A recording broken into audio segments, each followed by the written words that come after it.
Justement, je vais prendre appui sur l'explication du ministre Véran qui, pour le coup, donne un argument précis sur la question de l'effet de cas graves possibles du Covid sur des femmes enceintes et explique en quoi c'est nécessaire. Et ça me permet justement, à partir de là, de contrecarrer le reste du discours et notamment la réponse que m'a fait M. Millienne tout à l'heure. M. Millienne me dit en gros, les collègues de France Insoumise, à partir du moment où vous expliquez que le vaccin n'assure pas contre la transmission, ça veut dire que vous êtes contre le vaccin. Collègue Millienne, je crois une chose, c'est que moi je fais confiance aux Français. Et que les Français, ils auront confiance dans le fait de se vacciner à partir du moment où on leur donne des arguments vérifiés et fiables.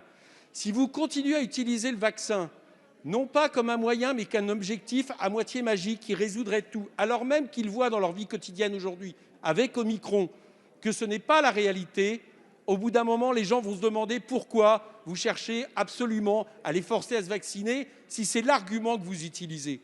Et c'est ça que je vous reproche. Vous savez, je vais vous dire une chose.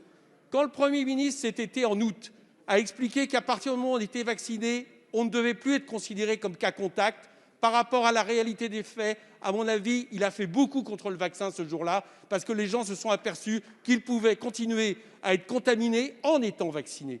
Donc les arguments, il faut justement faire confiance aux convictions que nous avons et aux arguments sur les cas graves. Et je suis d'accord. Moi, je pense que le vaccin, même si après, sur la durée, ça doit s'interroger, empêche les cas graves.